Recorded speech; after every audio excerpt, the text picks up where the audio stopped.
I'm just going to do that. And cool, we're ready. Awesome. That's the magic. So we're sitting here with Adam and Jesse from Recess Coffee and Syracuse, New York. 2 cafes, getting ready to open up your 3rd. Pretty exciting. Definitely. Yeah, we're super excited about that. You guys have been in business for 13 years. 13 yeah. years. Just turned over 13 That's right. years. Yep. Yeah, happy birthday. Thanks. Congratulations. We're teenagers now. Yeah. What was it? I mean, when you first started Recess, did you think that you would kind of make it to 13? Absolutely not. Really? No, when we first started, we started it more as a hobby business. So it was just like a passion for me and Adam. Yeah. And with no future kind of plans in mind at all. So Yeah, that's wild. Yeah, to get into it was like basically no money. We just picked. We didn't start Recess in a technical sense. Another guy, Sean, did, and we bought it from him. Oh, that's cool. Yeah, he had opened it. He ran it for about 7 months and decided it wasn't working out for him, and he wanted to cut and run. So it was like a skateboard shop, coffee shop hybrid. Okay, that's really cool. Yeah, so he had it running for, like I said, the 2/3 of the year basically, and then I was working at the food co-op down the street, living in the neighborhood, and Jesse was just getting back from tour, and we were living together at my house, or my apartment rather, and and the guy that owned Recess was like, I'm going to close this thing down, and so I kind of like almost jokingly was like, well, I'll buy it from you. He's like, all right, we'll sell it to you for cheap. How old were you? I was 22. Okay. So almost 23. Yeah. So when we opened, so I was 22 for like the 5 months leading up to the opening, and then, which is funny because I was actually thinking about this morning. Like I remember feeling like older then. Like I remember being like, man, well, probably should figure something out. Not knowing that that's like nothing. Obviously, at the time, it felt old, but 22. I'm sure, like having a business. Like you're probably like, I'm a bad, you know what I mean? Yeah. Oh, 100%. Yeah. I mean, well, and like Jesse said, we were like, there wasn't a whole lot of risk. Realistically, we had a 1-year lease. The place came with most of the stuff, and it wasn't busy, so it wasn't like we had a ton of overhead. So we always were of the thought like, this is where our friends are. This is where we are, and if we have to leave, we leave. Yeah. What was Westcott like back then? Way back then, 13 years Way ago. back then. I mean, different than it is now. Not by a lot. I mean, Westcott's kind of been that style of neighborhood forever. Yeah. It was a little more bohemian back then than it is now. I think. Even now, 13 years removed, there for sure is a lot more like, it's a lot more clean cut with like the apartments and the, it used to just, it was a little rough around the edges. We saw a few more, we have tons of stories of like neighborhood folks, that made characters, made our days interesting. Yeah. It's such a good neighborhood though. I mean, because especially looking back to when we first opened and always progressing, but like a lot of people are always under the assumption it's like, oh, the students, and the students are huge. Yeah. But like that neighborhood like really supported us, especially in those first couple of years, because they had been used to that spot being a revolving door. Yeah. It had been 4 or 5 cafes / restaurants before we had opened and an apartment. Yeah. And an apartment, really? And like, so it was, we were fortunate enough where the neighborhood really kind of took us under their wing. We still have customers that we've had since day one. We still see in there all the time. Yeah. That's awesome. Definitely. Are you 2 from here? Yep. Yeah, the area. Yeah. Okay. Yeah. Central Square. Okay, cool. Yeah, we went to high school in Central Square. Yep. Yeah, okay. So did Graham, our head roaster. We've known each other for forever. Yeah, he was our first employee. Really? Yeah. Yep. So when you bought this business from, was it called Recess then, or do you guys change? It was called Recess. It was the only thing we kept. Really? Was the name. Yeah. I mean, and that first couple of years there was sporadic pieces that stayed, be it furniture or like crappy pieces of equipment. That was, especially looking back, that was its only value was the name. Okay. And we liked the name, so we kept it. That's cool. Yeah. Was he were you roasting from day one? Yeah, we were roasting from day one. Wow. We had a Ronco rotisserie oven with an extra heating element into it that we would use to kind of adjust the temperature while we were roasting, and that's what we were using. Yeah. Oh, that's awesome. Yeah, no, it was terrible, but it worked. But it was terrible for a long time. And we roasted in the shop for forever, and we had like, be it good or bad, especially with what we knew back then. We had wholesale clients from the beginning. Really? Yeah. So I worked at the co-ops. When I left the co-op, I was kind of like, you guys should buy this coffee. And they said, fine, so they bought our coffee, and Alto Cinco bought our coffee pretty much on the jump. They've always really supported us. They're our good friends over there. That's cool. I mean, they just celebrated 25 years. Yeah, that's nuts, man. Really impressive. It's amazing, those businesses. I was in Kitty Hoynes yesterday, and I was like, just thinking, man, the building alone, but the business as well. Yeah. And then you've got Possibilities. 30 years. Yeah. It's nuts, man. No, it's incredible. I mean, especially, Westcott has always kind of been like its own little universe. So it's a little bit safer, but man, like, especially Pastas and Kitty Hoynes, some of those people downtown, they've weathered like some pretty, intense especially in things. 30 years. I mean, they've seen it all. Yeah. Some of those are written pastas, and like I remember way back when there used to be that variety store. Remember that place Raspberry that was down? Yeah. Like places like that like were the real like beginnings. We used to go spend a lot of time at shows at like, I guess it's still called Benjamin's on Franklin. Oh yeah. It used to be like Stylines. Yeah. Then it was Armory High. Oh really? So, and there used to be before Starbucks and before Freedom, there was I know you're talking Happy about. Endings. Happy Endings. Yeah. on there. So yeah, we used to go to like, that, and like up on the hill, we used to go to shows there too, where like Halo is now. It used to be called No Borders, No Boundaries. It was Zopies was and Zopies up there, yeah. was up there. That was a big one too. So actually, like when we first opened Recess, that's what we were kind of ripping off, was like those are our inspirations. Yeah, Zopies and places like that, and Happy Endings, and even the original Freedom. Like they were real They've been around trendsetters in their time. forever, yeah. They got to be knocking on almost 20 years easy. Yeah, I know. I love Margaret McCormick, and she's my fact checker, non-paid fact checker. Nice. She knows everything I know, about the man. food scene. She knows it all. Oh my God. So Margaret lives down the street from me. I didn't know that. I didn't even know Margaret when I bought the house. Oh, right on. But her and Robert live down the street from us actually now, because I'm married. And Margaret, like maybe 2 years ago, Eat Local CNY, I tried to start a blog, and I had like 5 different writers working for me. By working, they were doing it for free. Sure. And they were writing, like, we covered the amphitheater for a year and all the concerts there, and a recipe thing and all this kind of stuff. And Margaret was on vacation. And Margaret I had hired as the editor.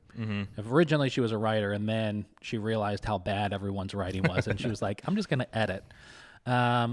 So she was on vacation, I think, for a week or something. And instead of waiting, I just decided to rush the monthly thing out and so put it out. And it turns out that one of the guys wrote that a local brewery had gotten like state money when they had it. Yeah. Whoops. And so, so that was a bad one. So Margaret's a great fact checker. Yeah, if anybody she's needs to- seen it all. Yeah, I love hearing stuff like that. We still get this guy. He still comes in. This guy Charlie. He used to come in, and he's lived in the Westcott neighborhood since he was a little boy. Like he grew up there, still lives there. Character of the neighborhood for sure. And like that used to be some of my favorite times. Like when we first opened, it wasn't super busy, and he would just like give me the history of every spot. Dorian's was a gas station. That's cool. X, Y, and he knew he's lived there his whole life, so he knows it all. So it was really fun listening to that history of the neighborhood and the businesses in the neighborhood. Yeah. Eamon Lee was telling me the Westcott Theater used to be like a dirty movie theater, I think. Yeah. Yeah. I didn't know that. That's yeah, crazy. before it was the real theater. I miss the real theater. They do a good job of what they do, of course, but I miss seeing movies. One of my favorite stories about that place is Joanna from Alto always tells the story that, because are you from the area? Kind of, sort of. So when I was 13, we moved here from Kentucky, like Cincinnati, and I went to West Hill, so Westvale. Okay, yeah. So I don't know if you remember, like the original Alto was just the counter, the pickup counter. You remember that way back when? So Joanna always joked, but I think it was rooted in truth, is that when in the Westcott neighborhood, when at the Westcott Theater, they showed An Inconvenient Truth. Okay. And they just played it for like months because like the neighborhood just couldn't get enough of it. Everyone was going. So she always joked that's what like paid for her dining room, was that she was just so busy off that awesome. one movie, and they just kept playing it over and over and over again. So the neighborhood. But yeah, I miss the theater. But they do a cool thing now. It's cool too. Yeah. I've seen some good shows there. Yeah. The only show I've been to there was it Metalachi? Yeah, it's a Metalachi, and then I forget the other name of the Metalachi is a metal mariachi band. That sounds awesome. And cool. they opened for this other band. I cannot think the name of them for the life of me. But this band only does Bee Gees covers, but it's like glam rock meets hardcore. Weird. Yeah. And so, like, Sure, it's an interesting show. Yeah. oh, it was a very interesting show. I loved it actually. It was hilarious and it Yeah. was good. funny. But this was like 3 years ago, and my back still hurts from like I went with my friends that are like 8 years younger than me, Sure. and at one point it was obviously those bands. It wasn't a crowded theater. Yeah. And at one point, my buddy looks back and just sees me like back there sitting on like one of the kegs or something, and he starts texting me. He's like, "What are you doing?" I was like, "My back hurts." Yeah, well, price to pay getting old, I suppose. Yeah, man. Yeah. So, I mean, how does it feel to turn 13 for the business? I mean, what it's like, I mean, there's obviously big differences for you from day one. I mean, now you're about to open up the third coffee shop, plus Cure, Yeah. right? That's coming up soon this year. Yep. I mean, all of it's happening at the same time, which wasn't planned, but Yeah. that's how it goes. Yeah. It feels pretty surreal. I mean, there's times when it feels like we've been doing this for 26 years, and there's times when it feels like we've done this for 2 years. You know, I mean, there's just, time just flies by. You Yeah. know, especially the Yeah. busier we are and the more projects we get into. And things have changed within the company so much that Yeah. it feels like things have changed, you know, kind of like what you're saying, like 2 years ago. But then when you really look at Yeah. it, it's changed for a lot longer. So Yeah. Yeah, I mean, because we didn't have any employees when we first opened. It was just Jesse and I, and we used to take turns, like taking Monday off, like every other week. That's cool. So we used to, and we had really strange hours because it was just the two of us, So we used to open at like 10 o'clock in the morning. we were 10 to 10. We were right? 10 to 10. Oh, that's really cool. So we did that for a while, and then we're like, this is silly. We need to open earlier. So we tried to figure that out, but yeah, I mean, it was almost 4 years that we worked alone. And when we were working alone, I mean, like beyond serving customers, which by the fourth year was pretty busy, Yeah. all things considered, especially for one or two people. But I mean, Jesse was doing all the roasting and all the wholesale, which even in year 4 we had like a pretty significant amount for as small of an operation as we bet. were.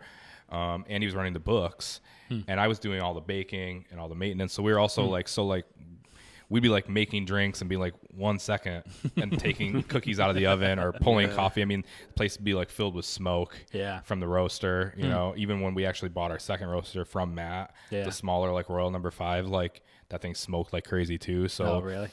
it was always interesting, like Wait, from what, Matt? Matt Goddard. Oh, really? yeah. Oh, that's Way back wild. Our I mean, second roaster ever we bought from him. Yeah, that was Oh, like that's cool. in our third or fourth year. I don't remember. I don't remember it at all. I don't know. Okay. Seems forever Feels like ago. forever. Yeah. Yeah, because I mean, we haven't had that roaster for so many years that That's I can't even wild. think about it really. But Sam has one of those Royal something that he's trying to sell. yeah, I think he's got a number 4. I remember Yeah. seeing a picture of it or something like that. I mean, for a rudimentary piece of equipment, Yeah. it does the job. Right. Jesse took it far. I mean, he knew how to use it. So I mean, he was able to profile roast basically with that thing to some degree. Wow. But that's after. I mean, it was not good. I mean, Yeah. the coffee was fine, but the operationally was not good. Yeah, it was really hard to control what you were doing with Yeah. like an Oh, open sure. flame like that. Yeah. Yeah. So it was cool to look at. It's a beautiful looking thing, That was my only regret of seeing it go, was that I liked it was Yeah. a pretty piece of equipment. Yeah. That's how it was. There was a Creekside Cafe out in Skinny Atlas. Yeah. I remember And that place. yeah, I love that place, man. And they roasted right there. And I actually ran into the guy that managed it and was like their roaster a couple months ago at Bailiwick. And I was like, "Were you that guy?" He was like, "Yeah." And so he's like telling me why they closed and yada, yada, yada. But I love that. But yeah, if they were roasting, which he would roast like 2 or 3 times a day, and there it would smoke like crazy. Yep. Yeah. Absolutely like crazy. Yeah, it was that like first handful of years, especially because like, again, we were like eventually in those first 2 to 3 years, we were like really getting pretty busy. So I mean, we were getting coffee deliveries through the front door, So like, we were hand carting in bags and bags and bags of coffee, and roasting and baking. And then eventually, when we had employees, like after a few years, like the place was so small. It was all the kitchen at Harvard, right? So like. People would be making drinks, our employees would be making drinks, and like we'd be like scooting around them with like cakes and And the kitchen back then at Harvard was a lot smaller than it is now, even. Oh, really? yeah, the counter used to just go straight across. So like there was no place other than right there. So I mean, it was really, really, really cramped. And then, so that was kind of like, you know, that was like for sure like staged, you know, the beginning of stage 2. Jesse and I were just like, this is ludicrous. We need to get out of here. We're never, but it was really tough because, you know, we had worked in those 4 walls almost every day for 5 years. So we saw every single customer that came in. Yeah, we knew every nuance of every person, you know, and like we loved the customers. The customers were fantastic. And then like we finally were just like, all right, it's time to move on. So we'd found the spot across from Shifty's, this old diner. You've probably seen it. It's right across from Burnett. Yeah. Burnett. Okay. Yes. Yeah. It's like a old diner. I don't know. I can speak too poorly of it because I think someone's in there using it right now. But it just wasn't great. You know, it didn't work for us. It didn't work for us. It's got 4 walls and a roof. You know, it's usable. But you know, basically we'd gotten in there. We brought so I kind of went first because the baking equipment was just a lot easier to move. Yeah. So we moved all the baking equipment, and I was there alone, which was weird. Yeah. I hadn't worked anywhere but there for so long, and it was really uncomfortable. You just drive back to the shop and be like, oh, how's everything going here? You know, like, what are you guys doing? I'd like call Jesse and be like, what are you doing? You know, it was just like so strange. We'd never been apart, you know, to be honest. And then we were making the jump to getting him there too, because again, he was doing all the books. We had employees, we had wholesale coming, and he's doing it on like a rolly table in the kitchen. Yeah. Or like standing on top of the ice machine, and we had no private space in that place really. Yeah. So we were at Burnett Ave. It was a diner. We called it the diner for, we got our roaster there. I cut the hole in the roof. We plumbed it and got it all ready to go. And we used it, and it was going all right. But then we were kind of like, all right, this system's got to go. Yeah. So that's when you flew to Iowa. Yeah. Or Idaho. Excuse me. Yeah. Okay. He flew out to Idaho to Diedrich. Went to the school out there and saw how they were building the roasters and everything. Yeah. Oh, wow. Yeah. So that's when, he came back after that. And he's like, you went because we were going to get one of those. Yeah. That's what we had decided on. We're like, we're going to upgrade. Up until that point, we always just reinvested in the company. We weren't taking hardly any money. Yeah, we didn't start with money, so we just kept the money in the company. Yeah, we were like super penny pinchers. We still are, to maybe to some of our employees' chagrin, but it's like that's just the way you need to be, It's just never really taken loans until Tip Hill, honestly. Yeah. Wow. So we didn't want to so that was a big decision for us. We're like, man, it was like $25,000. Yeah. So we're like, oh my God, this is like a number that we. But yeah, so we were in Burnett Ave at the diner, and things were going great for what we had. Even with the old roaster, we have so much room. We grew wholesale a ton once we moved into that place. Instantly. I'm sure. Almost instantly, we were able just to do so much. And actually, Jesse had trained our buddy Gabe, who was working for us, so he was roasting too. So the wholesale was really moving along quite well, and the baking was just a lot easier. Had so much more room. And it was going great, and then we're like, let's get this new roaster. So we order it. It shows up, pulled to the door, doesn't fit. Like it fit inside the building, but we couldn't use it. Yeah, the ceiling was too low for the proper exhaust. So that was a pretty defeating moment when we rolled the thing in and then just covered it with a blanket and kept using the roaster we wanted to get rid of. So by that point we were like, what do we're doing so many other things in that same breath. I mean, that was the same time we had the West Side thing. Oh yeah, flopped. Yeah. So do you remember that? No. So Cabal a long time ago opened a little cafe in 601 Tully Street. It's a little building kind of owned by SU and operated by SU. Okay. And then they took off, and 601 Tully approached us, and they offered it to us, and we said, hey, we'd try it out for a little bit. Okay.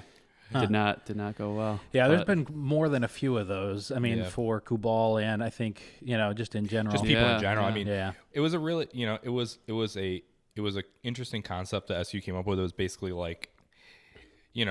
but it just wasn't fleshed out enough to really work for anyone, right? So they had this house that was in rough shape, and they gutted. I mean, the place was stunning. It was beautiful, all new utilities, really cool. It was basically just an off-site office, workshop, whatever. But it was supposed to be really benefit the community, and that side of it never took off. So we felt really uncomfortable there because, we were like the only ones there. Ah, okay. So, and kids would be coming in and being like, oh, can we use this coloring books? And we'd be like, not ours, but sure, and we were like watching these kids. Yeah. Our manager, it was weird. It was really strange. We just felt like put really on the spot, and like really, it was not our world. It did help us learn to manage multiple locations at once, even though it wasn't busy or anything. But I mean, it was a worthwhile venture for the little while we did it. But, that's cool. Yeah, and when we bailed out, we had bought our little mobile trailer, so we basically put all the equipment in the mobile trailer, which is like another, I won't say a failed experiment, but it was an experiment for sure.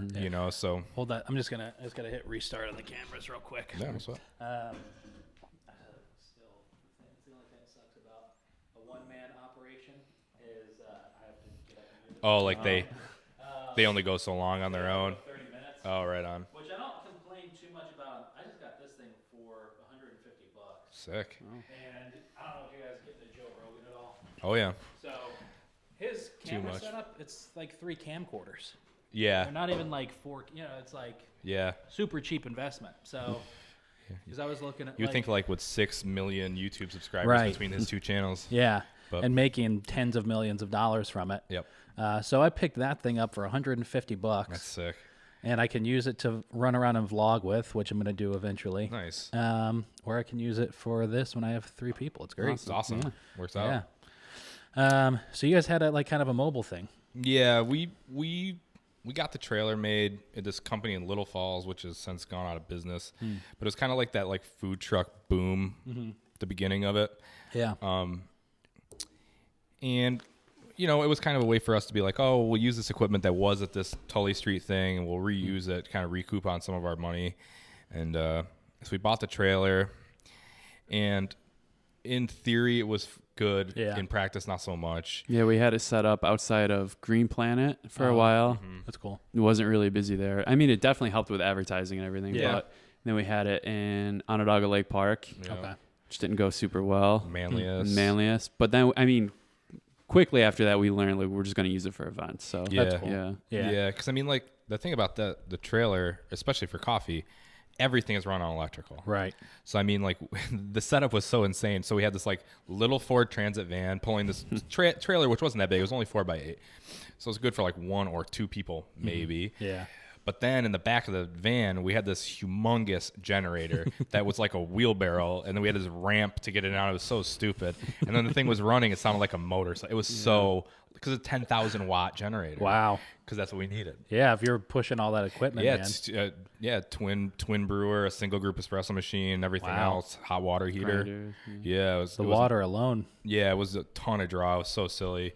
So we were like, this isn't going to work. And we did it for a while if we had to, but basically all of our neighbors would be like, this is so loud. So if we were doing an we event. had a little house over the generator to make it a little Forgot about quieter that. too. Yeah, I built like a dog house for it to like try to quiet it down, which barely worked. Yeah, it did something. Forgot about that. That's awesome. But yeah, so then we were like, let's just use this for events. But then half the time we dragged this thing to like Ithaca for an event under the guise that they'd have the proper power and they wouldn't. Yeah. So it just got to be so old to like chase this stupid thing around. And so we still own it. Yeah. But and I think there's another life in it somehow, maybe just doing just cold brew out of it or something. We haven't really decided. Yeah. But I mean, We'll figure something We'll out figure with it. something Yeah. out with it. It's parked indoors, so it's safe. That's it still cool. looks good. It's completely fine as Yeah. a shell. It's just at the time we thought it was going to be this. Well, actually we got it because there used to be a spot in I'm sure it's way different now. Like Nick from Toss and Fire, he's like the man when it comes to, so he would know. Yeah. But like it used to be like they called it the hot dog cart permit, and it was a lottery. But there was a couple spots that were like finite. So like there was actually used to be a spot on the corner of like Euclid and Comstock. Okay. So that was our whole. That was one of the main reasons. That's like why we That's bought why it. we Yeah. bought it because Put we were like, there. oh, we'll just park it here, and then Yeah. like we bought it, and we're like, oh, we're ready to get the spot, and they're like, yeah, it's not a spot anymore. Yeah. I'm like, all right, well, so, but yeah, live and learn. There's been many of those situations. So, first of all, it's amazing. I when I first saw Toss and Fire was carrying Recess, I was like, it was like right when I started at Kubal, and I was trying to figure out like, I'm always trying to wonder like why certain people go with like certain vendors, suppliers, whatever it would be. And the one thing that I found when it comes to restaurants that are carrying your coffee is that it's all based on the relationship. And so Nick at Toss and Fire, because he used to rent space. Yeah, where you guys are? At our current building. Yeah. And so it's really amazing. One thing that I've found is that, like, if somebody's carrying Recess, it's usually like a pretty deep relationship. It's not just like, oh, we're buying their coffee. It's like, oh, I've known them. Like, they're great, you know? Yeah. I mean, we've been crazy fortunate. I mean, like we are not admittedly aggressive salespeople at all. I mean, we don't have a salesperson. Yeah. We have someone in our office that occasionally will pitch to places out of town or grocery stores or stuff like that. But I mean, like, historically, that's not what we've done. A lot of people come to us, you know, and we, you know, I think a lot of it we can base on, like, you know, especially what Jesse started. I mean, he really set the tone way back when, like, we were bending over backwards for clients. We were driving things whenever they wanted. Now, and we're more rigid now on, like, delivery schedules and stuff like that. But I mean, like, we tried to be as flexible as possible in a different era and just, like, you know, give good service. Yeah. Yep. And 9 times, I mean, I would be willing to bet that's an accurate thing. I bet 90% of the people that we sell to came to us or was like a natural relationship. You know, it wasn't like we weren't knocking on their door. Right. You know? Yeah, I mean, it's funny to talk about this considering that I sell coffee for Cabal, but I'm kind of the same way. Like, I'll send out emails and stuff like that, but I really hate going to sell. Yeah. You know?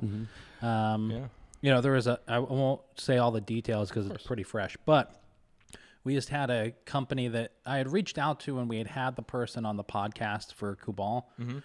And that just kind of naturally led to, well, why aren't we carrying your coffee? Sure. And so we went and I was like, all right, well, let me come in and look and see kind of what equipment you have so that way I know what to replace it with. And I saw on the side that there was another local company that was selling them coffee. It wasn't like a big, there was like Office Coffee, but it was a local company that was their supplier.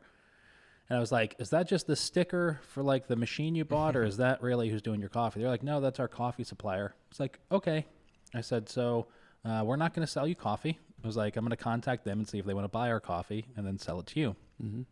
Because I don't want to go in and like, hey, this guy who lives in North Syracuse, who's also trying to feed his family, is going to lose out so we can make, you know, $100. Totally. I was like, we're just going to go see if the three of us can work together. And that's fantastic. It I worked. mean, we've always done that with our wholesale in this company. Yeah. I mean, Syracuse is big enough for all the local roasters, we feel, 100%. And we respect all the other local roasters. So we try really hard. Like, if somebody comes to us, that's one thing, but we try really hard to not step on other people's toes. Yeah, for sure. Yeah. Do you think Syracuse is big enough for all the roasters? Because I don't. I think it's way too small for all. I mean, if maybe roasters. If they do it right, yes. Because I would say people are still drinking Dunkin' Donuts, right? Yeah, that's you know, true. people are still going. You know, and there's always going to be people that do that. Plus, there's so much variance in where you can sell your coffee, right? So, like, obviously for us, one of our biggies was we got with Wegmans. Yeah, which we can touch on later. I mean, but like, you know, so like if you know, there's a lot of horizons out there. There's a lot of places to sell coffee to. I mean, like, I think we're getting tight on space for cafes. Yeah, that's different. The retail is different. Yeah, I guess that's true. If I look at like the wholesale side of it, there's still a lot of people that are carrying tons of people. You know, the whatever trash. You know. Yeah, there's a lot. You know, and there's just the territory for coffee now is so different too. I mean, you know, like it used to be this stigma where like office coffee had to be cheap. Yeah. Doesn't have to be, you know, so there's opportunity there. I mean, cheap tasting. Yeah. Well, yeah. And then there's, you know, I mean, right now, I mean, like Syracuse from like a restaurant perspective is like in an absolute renaissance. So, I mean, like there's tons of feasible wholesale clients out there. But I think the cafes is like where it's a little tight. Yeah. I don't think it's like hit a critical mass, but I do think like, well, there's so much more overhead with retail too. There's so much money to run a shop. I mean, this shop that we're building now is like light years ahead of anything we've ever done as far as a build out, because we've never done a build out because we really can't. Yeah. You know, like like downtown, was pretty much already done. I just did some basic work in there, some aesthetic work. Oh, really? Yeah, because the guy that owned the building spec'd it out for something. Oh, that's cool. So yeah, he's fantastic. He's got as much vision as anyone. A really cool guy. And then Harvard.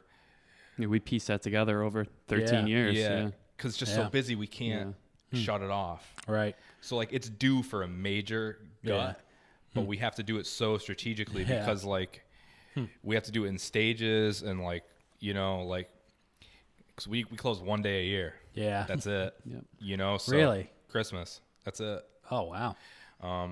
You know, so, and the place, especially, you know, right now it's a little bit of a quiet time, but I mean, it's a war zone. Yeah, for for sure. Of the year. So like, so, you know, it's like, that's always been our major difficulty is that it'll happen, but it's just, there's a ton of planning involved in it, especially now with what we've learned with the build out of Tip Hill. I mean, like nothing goes as planned. Nothing Things take longer than they say they will. Unforeseen circumstances, you know, that's just the reality. Especially in an old building like that. Yeah, I mean, that house is 100 some odd years old, you know, so I mean, it's a 100-year-old house almost. So there's going to be some stuff, some challenges for sure. Yeah.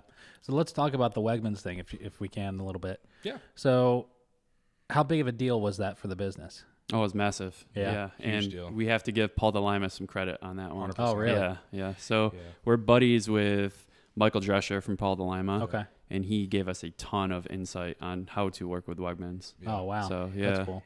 And even if he's not come right out and said it, I think he set that up. Yeah. I think he made a phone call to Wegmans. Oh, really? Yeah. That's awesome. I mean, we had another friend of ours, this person, Jen. She's been at the Do It Wegmans in the natural food section for like a decade. Mm-hmm. She's really deeply intertwined in that company.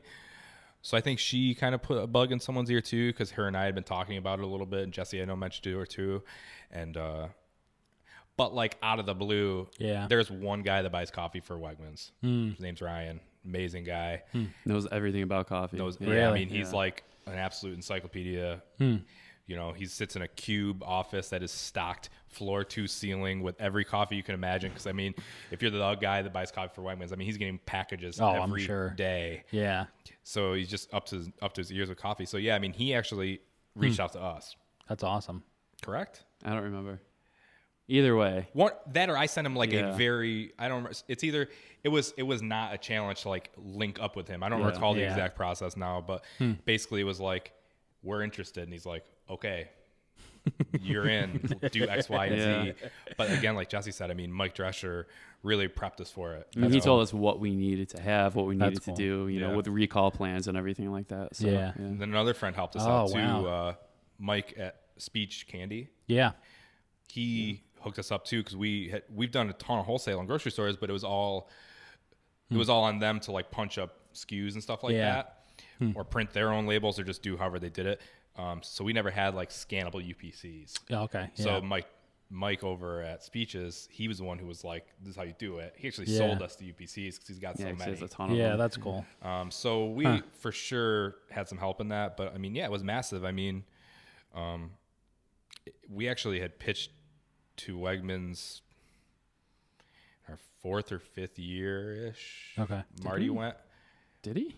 Yeah, and I'll tell you exactly what they said.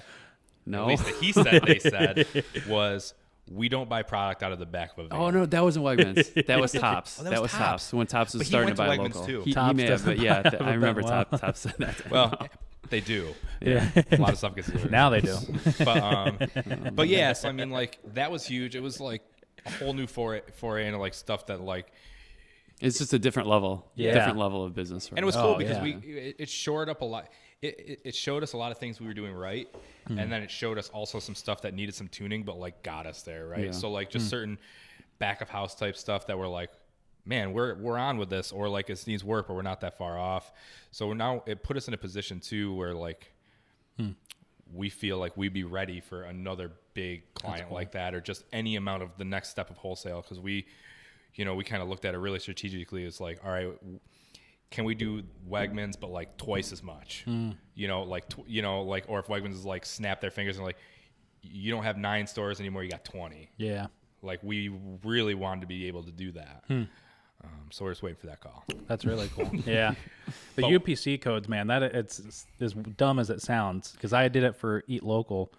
Last year I was like in line. Super confusing. Yeah. I was in line at Wegmans and I was like looking at the gift cards, and then it like dawned on me, I was like, I should have these for sale here. Sure. And they're not yet, but that's why I did like the backer for it this year. But I went out and bought and figured out how to do it. Yeah. And it took me like 6 months of going to the website every day, like trying to figure this out and getting on calls. Yeah, that's a whole thing. Super.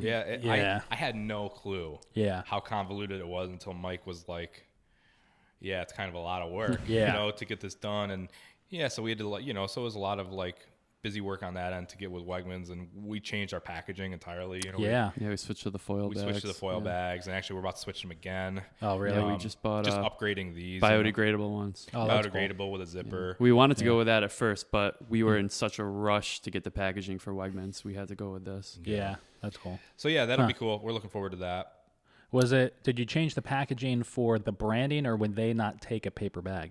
Well, we were planning on changing it regardless, and we mentioned that to him in our meeting with him. Yeah. So then he pretty much just said, like, let me know when you change it, because I don't want to bring it in and then have it change 2 months later, totally different look and everything. So Totally. But that's wild. Yeah, but they've been great to us. We've met up with Ryan a number of times. We do a thing pretty regularly at SU at the Whitman Business School. Okay.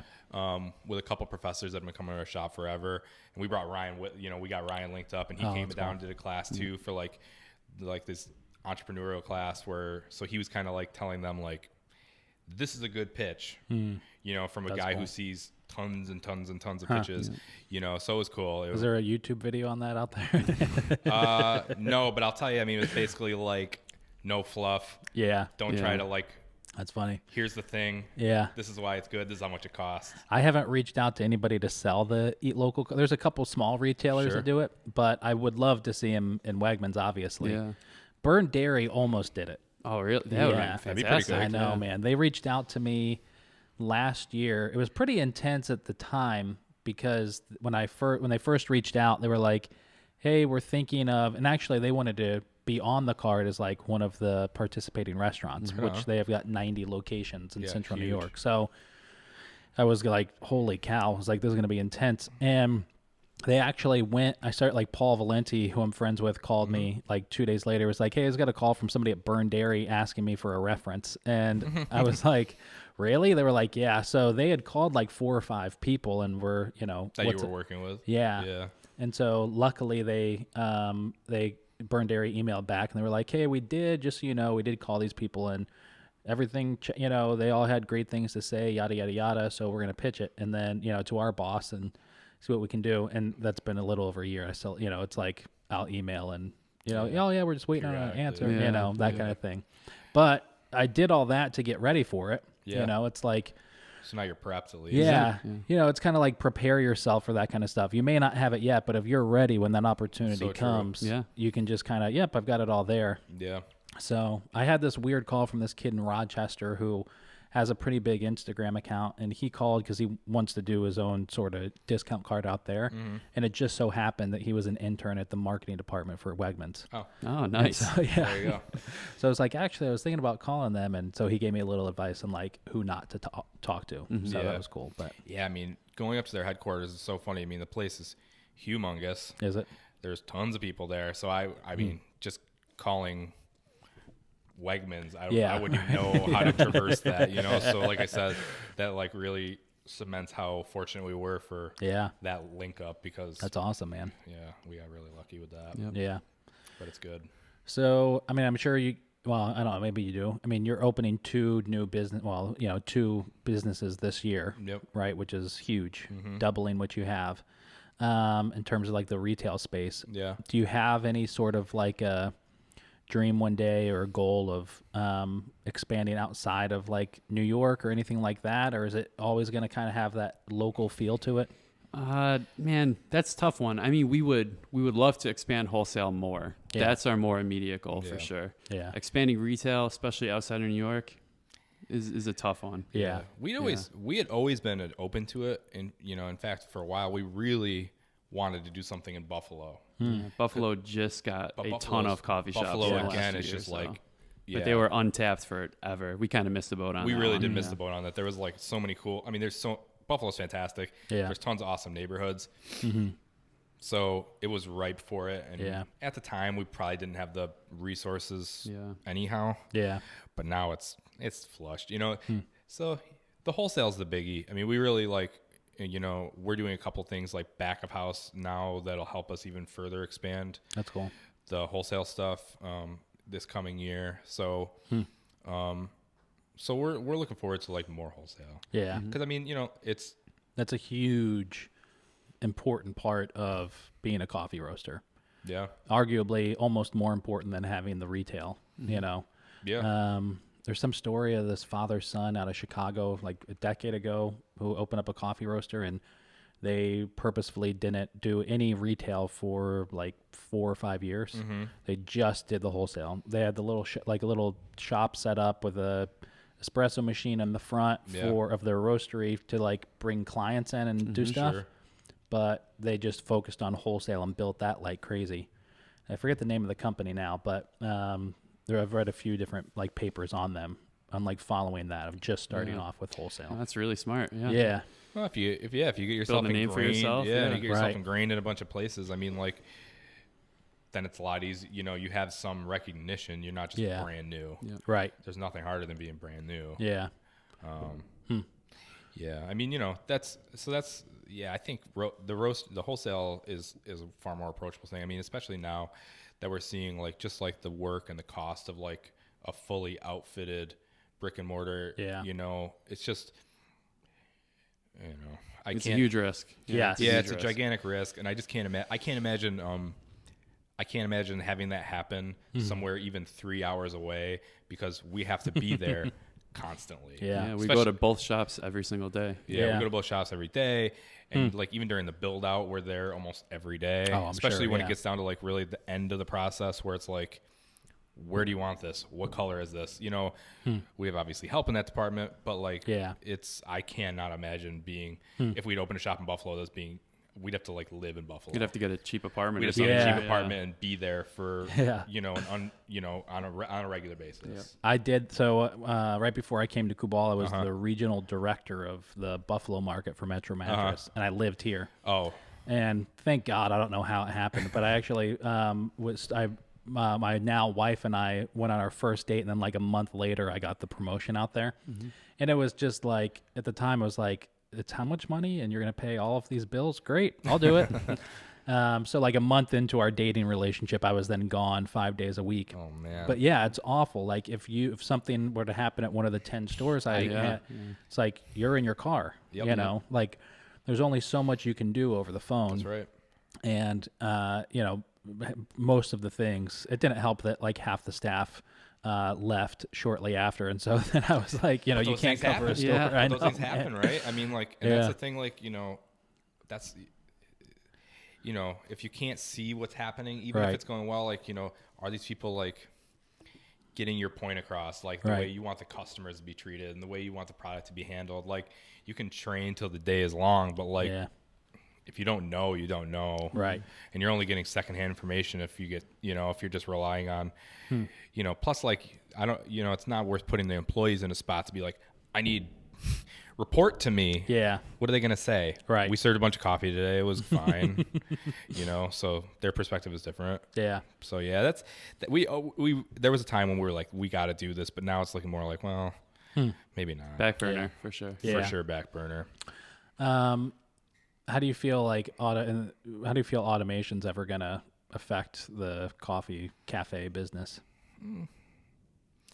I only say that because I've been getting into the now presidential race, and I've determined that I'm an Andrew Yang, Yang, right? Mm-hmm. I'm an Andrew Yang supporter now. Mm-hmm. And I mean, that's his big platform, is like automation is here, you know, like we've already lost jobs and all that kind of stuff. So I just think of like, isn't Syracuse being a place that's traditionally kind of a few years behind other stuff? I just wonder how that's going to affect things here when that does happen.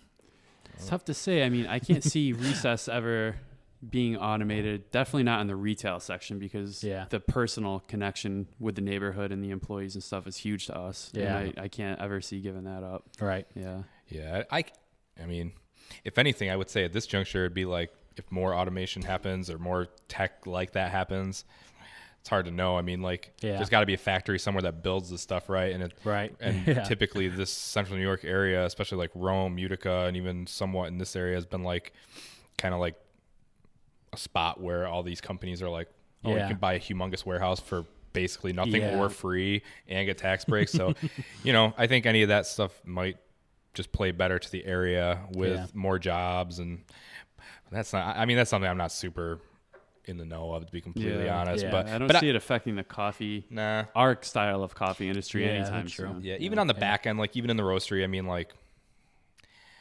we could buy anything we wanted right now if we wanted to like automate the back end a little bit more with like, sealer, different types of sealers and blah blah blah and bag labelers and bag stuff, fillers and all that stuff. But really, when it boils down to it, it's like even with our output, it's only a couple of guys or girls a day that are doing that kind of thing, and their output is high. Yeah, we haven't reached the maximum capacity of what we have 2 full-time people that bag coffee. That's all they do. Really? We have a full-time person that roasts and then a part-time person that roasts. Wow. So we still have room to grow within what we just have with that. So, Plus it gets that personal touch, too, because like our people in the back end, like, so like intrinsically know these accounts that they're seeing like, because like you experience it, I'm sure, like someone will order the wrong thing, or we make mistakes, like something gets sent wrong, so it's just so much easier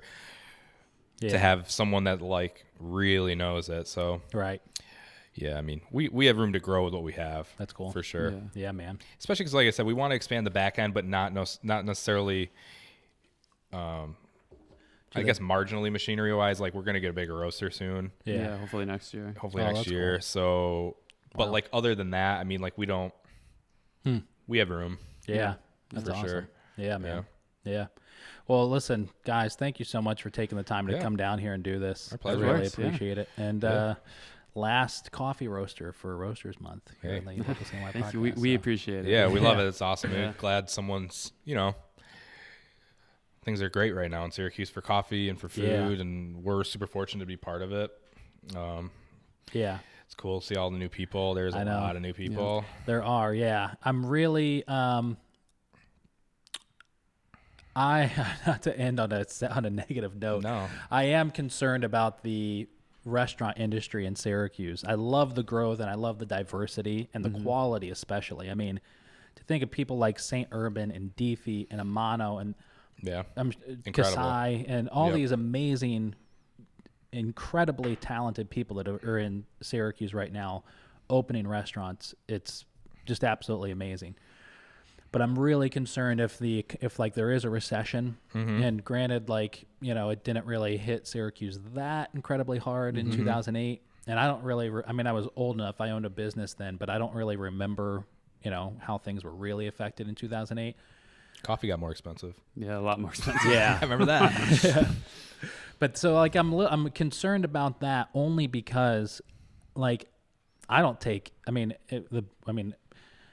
an industry like this doing advertising, I don't really have to take many big risks at all, especially compared to like opening up a restaurant or coffee shop. Sure. Where, espresso machine would be like the most expensive camera I could buy and operate by myself, right? So, and that's only a part of, small part of your business.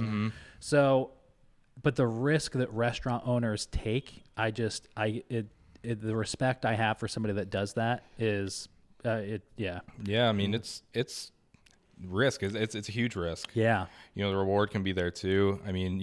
It's just. But it is so marginal in a restaurant. Your reward, you think of a place like Postabilities, which I'm sure or Kitty Hoynes or most people would think are like have a license to print money. But even places like that, which I'm sure they aren't, but we're talking 25, 30 years, and they're kind of like just starting to really see some of the fruit of it, if they are. But you have to be patient. It's a long game for sure. you know, you got to handle the money right when times are good for when times are bad. No, it's true. Right. I mean, we've gone up and down for sure. I mean, we have been super lucky with growth and, you know, opportunities that have been afforded to us through our business. But I mean, it's all about planning. Yeah. Always stay ahead. Right. Can't overspend. Can't overspend. I mean, you know, I'll tell you, I mean, like, of all the times over the years, like, we wanted the best gear and this and that, but just sometimes you just can't afford it. Yeah. I mean, is it like, you know, do you get a espresso machine that's a little nicer, or, you know, just save the money for what's next, you know? Right. I mean, so, I mean, you always got to, you know, unfortunately, it's not me, because it's not, I wouldn't be good at that. Yeah. I'm not good at that. Right. You know, in my personal life, sure, but like on the bigger scale, it's not my thing. So, and, you know, we got an amazing accountant and amazing bookkeepers. And that's where you should invest your money, is like really looking into like these people that will guide you. Cause man, like I said, we don't close, you know, for that reason. I mean, what one day can put you back. Right. So, I mean, it is a huge risk, but I mean, you know, I think Syracuse being so affordable and like, we are not recession proof. No, by any stretch of the imagination. Nobody is. Yeah. But you know, I think everyone will be okay. And, you know, it's interesting, you know, I mean, all the apartments downtown are almost all at full capacity. Yeah. Right. That new building, the old 9X building that's right down the block from our downtown shop, that block. Oh, yeah. Fantastic. It looks amazing. Yeah, that building looks gorgeous. That place has been in for almost 20 years. Yeah. Nothing. It's wild. 10 foot of standing water in the basement. Yeah. I mean, the place was shot. Yeah. Wow. I mean, that place was shot. Wow. So we drive past that, and I mean, Rebecca would never move to downtown. Or, I mean, we live on the north side, so it's close enough. But I see those places being built, and I'm like, I think I want to try and live there. I mean, those they look gorgeous. Yeah. The apartments above the downtown recess, like I said, Jim that owns that building. I mean, they are stunning. Are they? Yeah. Oh my gosh, they're so beautiful. And then like the State Tower apartments are really beautiful. I was just looking at those on the internet just because I was curious. They're gorgeous. You know, and it might be some, you know, level of whatever, but like I from all I've been told, I mean, these places are all at full capacity. Yeah. Or booked. You know, I know the building that we're in downtown. I mean, he's booked for like people are reserving leases. You know, I mean, that's great. So I think you know, it's. I mean, Syracuse is so different, especially downtown, than it was a decade ago. Yeah. I mean, I had a friend, I had lunch with I think this is even last year, technically at this point. I mean, like, or 2 years ago, gosh. But we were eating lunch at Otro, and she was just like, I cannot believe we're sitting on this street at a table eating like a nice meal at a nice restaurant. Yeah. Like, you know, people are walking their dogs. I mean, that's like, if that's not a sign, I don't know what it is. Like, I see so many dogs being walked downtown now. It's crazy. Never saw a dog. Yeah. No. Where these dogs come from? I wouldn't. Yeah. I mean, like, that's funny. Yeah. So it's cool to be part of that and see that, you know, and I don't know, it's very inspiring. There's a lot of people doing a ton of good work. Yeah, for sure. So we're fortunate. Yeah. Well, thanks again, guys. Our pleasure. Appreciate it. Yeah.